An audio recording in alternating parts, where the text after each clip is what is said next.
Good afternoon, everyone, and you're very welcome to St McCartan's Cathedral in Enniskillen here. And we want to especially welcome those who are viewing us online and maybe will view us at a later stage online.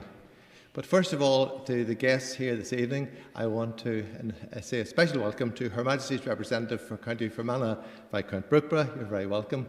To President Heather, who's President of Rotary in Enniskillen. You're very welcome, President Heather. And of course, Lord Bishop, who's President Heather's husband. You are very welcome to. I think this might be the first maybe official engagement in the cathedral here for a lunch. So you're very welcome. And of course, we welcome Hannah. And we're delighted for this opportunity to host the Enniskillen Cathedral. There's such an event because we prize ourselves here on outreach, and we want our building to be open for everyone, regardless of difference or anything else. And it doesn't matter what your difference is, you're welcome within the bounds of this cathedral, and we prize ourselves in outreach. So you're very welcome. And I'm going to hand over now to Lord Bishop.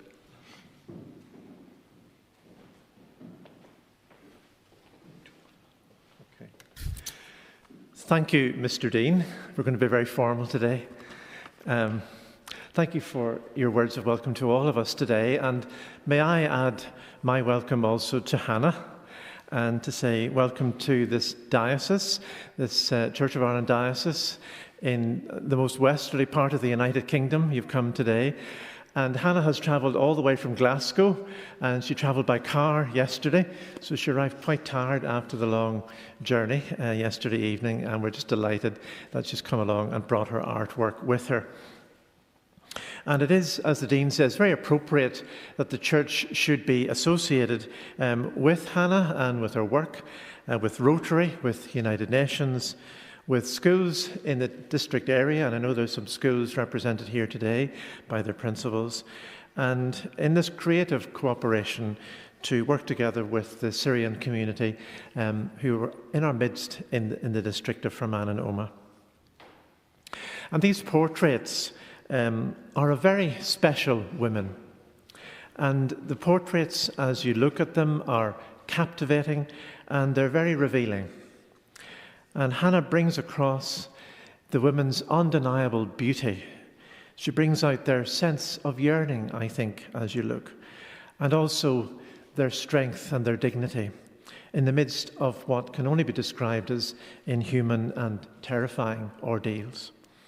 And these women and their children have seen unspeakable things as they flee from their homeland and with their families and very few possessions. And they flee not to find economic stability or a better life, but they flee to find life itself rather than face death. And that's very important to remember that. And we can see that especially in the way that Hannah has captured the eyes of the women. As you look closely, you can see some of those senses in what she has enabled to come across from the paint and from the way she's put it on the easel.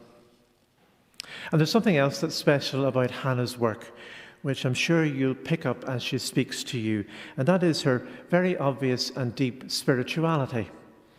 And there's a sense of the presence of God in her work, and she's trying to bring across the purpose of God in her work too, and her deep empathy with the women whom she has worked with, and her desire to share Christian compassion and the love of God, and to tell their story in her art.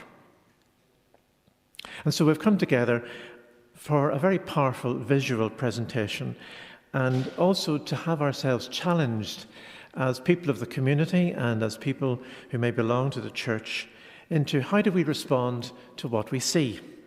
Does it cause us to think more deeply about the plight of refugees worldwide? And does it cause us to think about the welcome and the hospitality that we can bring to those who are coming to live in our midst? Those who are miles away from their homeland, who have come simply to find refuge and sanctuary.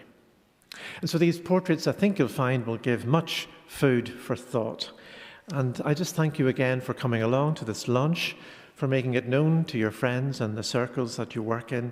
And I hope you find and enjoy this visit and find within it inspiration and a challenge this afternoon. So thank you for coming and welcoming Hannah and taking part in this launch.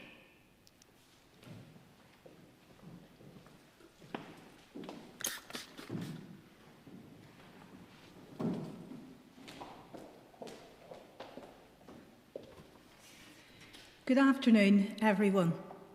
It's really great to be associated with this very timely and inspirational exhibition. Ian and I have known Hannah since she and our daughter Naomi met up at university in Durham. We have followed her career very closely since graduation and have watched her hone her talents, her academic career, and devote herself to the cause of supporting refugees across the world. Hannah, as she will tell us, has spent a great deal of time, particularly with refugee women and children, such as the Yazidi women from northern Iraq, the Rohingya women in Myanmar, and other war-torn parts of the world. Places and people we have only heard of. Her use of art as a medium to bring their plight to the attention of the world, and her dedication to enable refugees to use art as a means of self-expression is amazing. But we must not forget the emotional toll that this can take on one so young.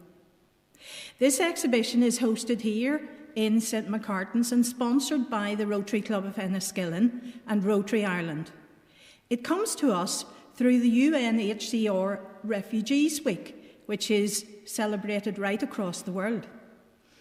Tomorrow, at the service here in this building at 11, we will mark World Refugee Day, the 20th of June. This is a worldwide recognised date. Rotary, as you may not know, has been associated with the UN since its foundation 75 years ago in 1945. Since then, Rotary members and the UN have worked towards peace and the addressing of humanitarian issues worldwide, including, of course of note, the programme to eradicate polio worldwide. The Rotary Club of Enniskillen has opened this exhibition, as Bishop Ian has just said, and we will have children from our schools, probably about 150 children, will visit the Cathedral this week. We have planned this also in conjunction with Fermanagh and Omagh District Council, and Anna will run for us 2 art workshops on Tuesday and Thursday morning for the Syrian refugees themselves who have come here and made this place their home.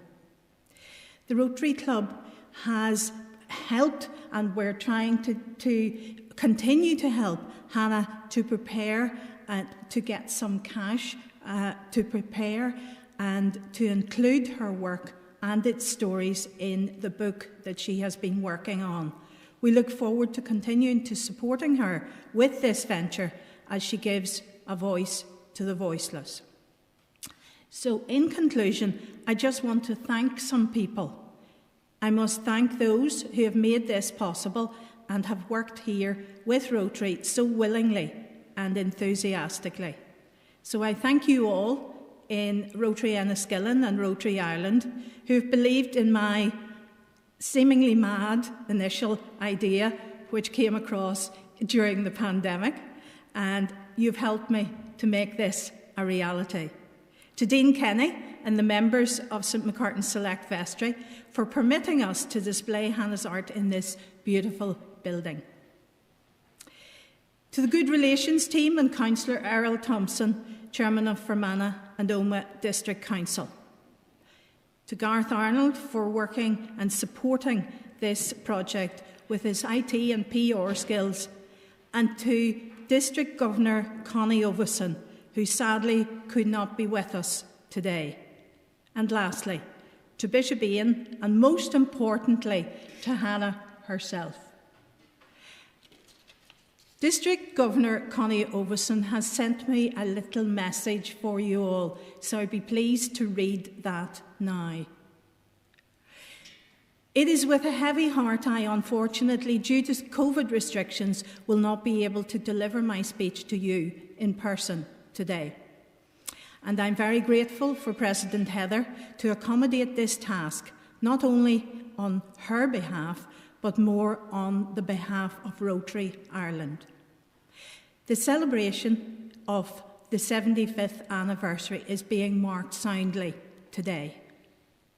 Hence, when I actually pitched this idea to DG Connie a few months ago, it was gaining her full support whenever I had mentioned it to her. International peace, developing friendly relations among nations and promoting social progress, better living standards and human rights are all being supported by Rotary's 7 areas of focus. And by launching this amazing, powerful and beautiful exhibition by the equally amazing, powerful and beautiful inside, our artist Hannah Rose Thomas. Hannah represents and highlights in her Tears of Gold exhibition not only the peace and conflict resolutions and those issues, but also through her outstanding professional talent. More so in what she gives these women and children in her interaction with them. On behalf of Rotary Ireland, I wish to thank Hannah, President Heather, past District Governor and Public Image Leader Garth, and everybody who has put so much work into this project. And my wish is that this exhibition is made, including the workshops, available in other places on this island in the not too distant future. Thank you to all. Regards, Connie.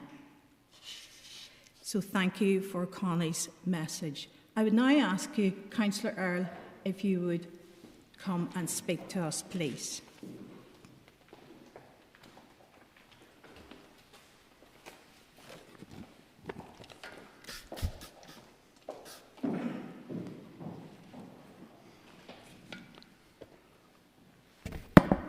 Well, thank you, Madam President, for your welcome today. Bishop, Dean, Viscount Brookborough, distinguished guests, ladies and gentlemen, as Chair of Fermanagh Noma District Council, I am delighted to join you this afternoon at St McCartn's Cathedral here in Enniskillen for the opening of a very special exhibition, Tears of Gold, by artist and peace activist Hannah Rose Thomas. I'd like to extend a particularly warm welcome to Hannah Rose, to our district and to Enniskillen this afternoon. We're delighted that you have been able to join us in person for what is, I understand, your first ever exhibition anywhere in the island of Ireland. The exhibition, which has been hosted by Enniskillen Rotary Club, is to mark the 75th anniversary of the founding of the United Nations, and also to acknowledge the supporting role Rotary International played in its formation. The theme of the exhibition is peace building and conflict prevention, and that theme certainly correlates with the role of the United Nations over the past 75 years. Wherever there has been conflict in the world, be it in the Balkans, Middle East, the Mediterranean, or in the African continent, the UN have had a presence helping to maintain and build a peaceful future for the regions. It is appropriate that the exhibition is so closely aligned with the UN 75th anniversary. Given your experience of working with the United Nations High Commission for Refugees as an art student in Jordan in 2014, organising art projects for Syrian refugees to commemorate World Refugee Day. It is also very appropriate that the exhibition is with us this week, as tomorrow marks World Refugee Day.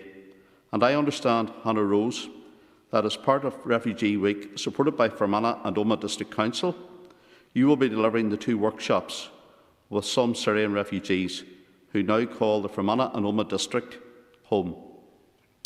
The Tears of Gold exhibition is part of a wider online exhibition for the United Nations in collaboration with Google Arts and Culture, entitled "The Future is Unwritten, artists for tomorrow. Looking at the quality of the work in the exhibition, I would say that Hannah Rose is an artist for today also.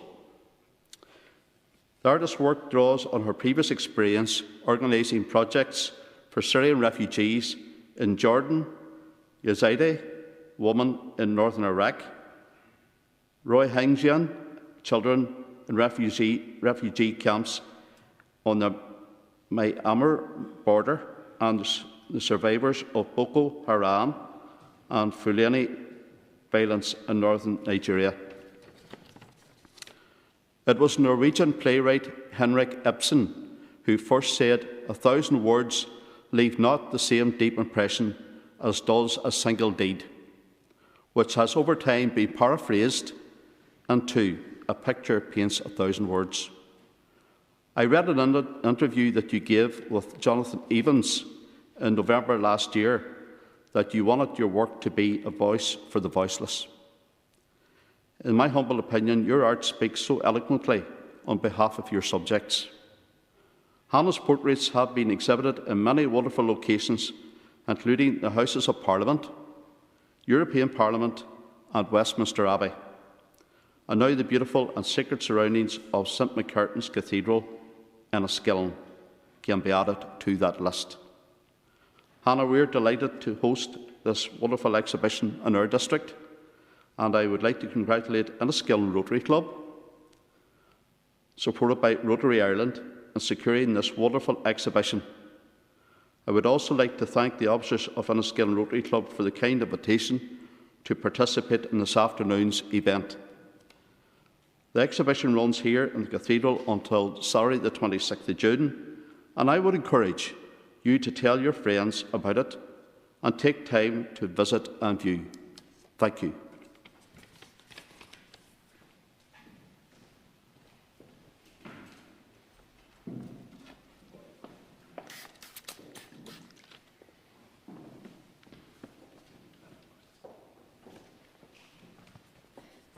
Thank you, Councillor Earl, President Heather, Bishop Ian, and the Dean for such a warm welcome to the beautiful St Macartn's Cathedral here in Enniskillen. And thank you very much to the Rotary Club for sponsoring this exhibition. It really is an honour to be with you today. I thought I'd share with you a little bit about my journey using art as a tool for advocacy. So it all began while I was living in Jordan as an Arabic student in 2014, as Heather mentioned. And I had the opportunity to organise art projects with Syrian refugees for the UN Refugee Agency. This experience opened my eyes to the magnitude of the refugee crisis confronting our world today. I thought I'd begin by sharing a poem that was written by a young girl who took part in the project, named Fatima. It is written on the artwork with paintings by homes by Syrian children that you can see in the gallery next door. She poignantly writes, "Don't lift my pillow, I hid under it my tears in times of sadness, and creatively created many dreams. Don't change the order of the books on my bookshelf. On their pages, notes I have written that no one will understand like I do. As for my desk, don't touch it, but leave it with the mess I make while I study. Please keep my traces in my beloved home. I will be reunited with it soon." So for these UNHCR refugee tents, UNHCR art project, we turned recycled refugee tents, which are themselves a powerful symbol of displacement, into beautiful pieces of artwork with groups of Syrian refugees in order to raise awareness for their plight. And the theme for one of these tents was hope, and I asked the Syrian children to paint their hopes and dreams for the future. And the most common theme that they drew was the home, expressing their longing to return back to the life that they knew in Syria. And at this time, while I was living in Jordan, I began painting some of the portraits of the refugees I'd met to show the people behind the global crisis, whose personal stories are otherwise shrouded by statistics. It was to share their stories that I began painting their portraits. And since then, I've had the great privilege of organising art projects for Yazidi women who escaped ISIS captivity in Iraqi Kurdistan, for Rohingya refugees in Bangladeshi camps, and survivors of sexual violence at the hands of Boko Haram and Fulani militants in northern Nigeria. And for the art projects in Iraqi Kurdistan and Nigeria, I taught the women how to paint their self-portraits as a way to share their stories with the rest of the world. And for many, it was the first time in their lives that they had ever drawn or painted before. The art projects were to create a safe space for the women to share their stories. For telling our stories helps individuals to integrate traumatic memories and gradually begin to heal and reclaim their dignity. And since language is often inadequate to convey the experiences of trauma and conflict, the arts can therefore help unlock this process and give a new form of communication to address the silence and unspeakable pain. Many survivors of violence experience a profound sense of powerlessness, an overwhelming and deeply rooted feeling that they do not have a voice. Thus, one of the primary needs of survivors is to feel like a person again, to rediscover their own sense of personhood and voice. The hope was that these art projects would create a space that honours the experience and the women's stories, and therefore enable a restoration of dignity. The peace reconciler John Paul Lederach writes that art and finding our way back to humanity are connected. So in August 2017, I travelled to Iraqi Kurdistan for the art project with a group of Yazidi women who had escaped ISIS captivity, with a clinical psychologist, having raised the funds with the help of a wonderful non-profit called the Knitting Circle, which involved many women, including dear friends Granny's knitting hats to raise funds to enable the project to take place. And it was the 3rd anniversary of the genocide and the fall of Sinjar, an event so traumatic for the Yazidis that several of the women had marked the date in tattoos on their skin, since this was the last time that they saw their loved ones. You may recall the headlines in 2014 when the plight of the Yazidis became global news, with thousands stranded off Mount Sinjar having fled ISIS. Those unable to flee were taken captive. One of the Yazidi women who took part in the art project, named Hadiya, had been sold to 12 different men during her time in captivity. Hadiya and I are the same age, 26 years old at the time, and yet how different our lives have been. And the project was based at the Jinder Centre, which is Kurdish for New Life, and it's a rehabilitation facility in Dohuk, Iraqi Kurdistan. Most of the women chose to paint themselves in portraits of Yazidi traditional dress of white robes, and this expression of identity is especially important considering the dehumanization they endured.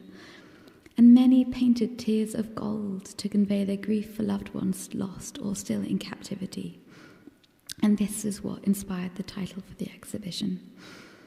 One young mother, Bassey, painted a very haunting image of an ISIS soldier separating her from her 6-year-old daughter.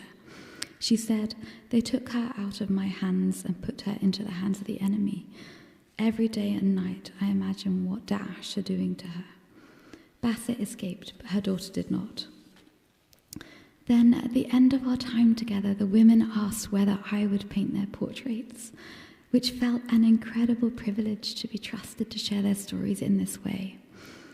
Following my return from Iraqi Kurdistan, I poured my heart into painting these portraits you see here, and wanted to capture something of the women's strength, resilience, and dignity to show that they have not been defined by what they have suffered. For these paintings, I used the sacred imagery, gold leaf, and egg tempera painting techniques that were used for paintings of the Virgin Mary or the Mater Dolorosa, the Mother of Sorrows in the early Renaissance. And as tradition tells us, Mary, like these Yazidi women, also knew what it meant to be poor, oppressed, a refugee, and for her heart to be pierced with grief, the loss of her beloved son. And these paintings, like those of the Mater Dolorosa, seek to emotionally engage the viewer and inspire compassion. They are also meditations on the universal human experience of suffering. In these portraits, we catch a glimpse of the Yazidi women's unspeakable grief, but it's also a reminder that we all face grief, sorrow and loss at different times in life. We are not so different. We are inextricably connected to one another. And the purpose of this project was twofold. It was both therapeutic and for advocacy, to empower these women's voices to be heard in places of influence in the global north and now in Northern Ireland, and through these portraits. For all too often their stories of suffering remain unseen and unheard. Then in my latest project before the pandemic took place was in northern Nigeria, which for these portraits you see here on my left.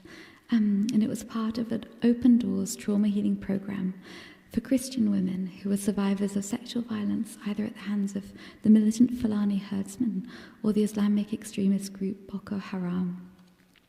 And each of the women who took part in the project had a heart-rending story. Again, the hope was to create a safe space for them to be seen, heard, and accepted, and to begin to process their trauma. By the end of the art project, each of the women had also created a powerful self-portrait, for the finishing touch, sewing vibrant Nigerian fabric onto their design. And like the Yazidi women, they also chose to paint glistening tears of gold. Conflict leaves many wounds, but perhaps the biggest of all is the stigma that so many survivors face. This additional burden following devastating assaults is almost too painful to contemplate. One woman charity, whose portrait is on my left here, had been kidnapped by Boko Haram and held captive for 3 years, said, "I can recount 3 different times that I was beaten by my husband because I came back with a child. I have told him I have not done it of my own will. I was forced and there was nothing I could do." Her pain was magnified when her husband beat her and rejected her beautiful baby Rahila. And she faces daily abuse and isolation in her community due to the stigma. And today, in fact, actually marks the International Day for the Elimination of Sexual Violence Against Women. So it's especially poignant that the exhibition opens here today. But on our last day of the project together, Charity said to me, "I am so happy. I have never held a pencil in my life before, and this is the first time I have been able to write my name and even to draw my face." So the art project is only a drop in the ocean when I think of the trauma that these women have faced. Nevertheless, the simple process of painting self-portraits helped the women to find a sense of voice and know their worth and affirm their identity. The women also said that sharing their stories together helped them realize for the first time that they were not to blame and did not need to be ashamed. For telling our stories enables us to reclaim our dignity after we've been hurt. As Desmond Tutu explains, it is our shared humanity, our shared losses, and our shared grief that ultimately allow us to reconnect again with the world around us. We are harmed together and we heal together.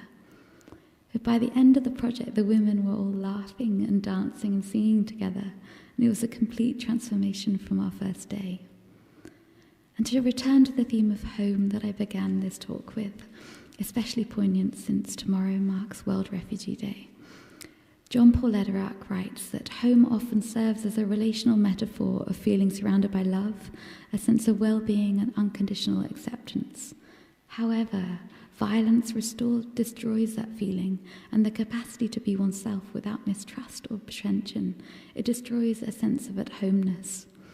And the insecurity experienced by survivors of violence and displacement poses a challenge of how to recover a basic sense of trust in the outer social landscape and in the inner personal journey. But I believe that the arts can help bring healing and restoration. They can create a space of hospitality to attend and bear witness to the suffering of another. For there is nothing more valuable we can give to another than the full recognition of his or her humanity. To close, I'd like to finish with these words of the French philosopher Simone Weil, who writes that the capacity to give one's attention to a sufferer is a very rare and difficult thing. It is almost a miracle. Indeed, she writes, it is a miracle, for this is what restores them to his or her humanity. Thank you.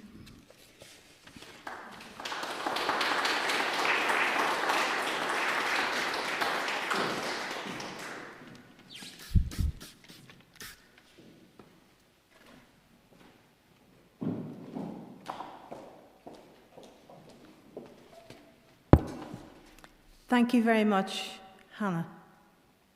I'm sure we're all really moved by what Hannah has had to say to us. All that remains for me to do now is to welcome you to look at each one of these paintings, to listen to the story that Hannah is telling in the words beneath the paintings, and to think how we should be valuing our particular freedom in this part of God's world. Thank you, everyone, for coming and joining us this afternoon.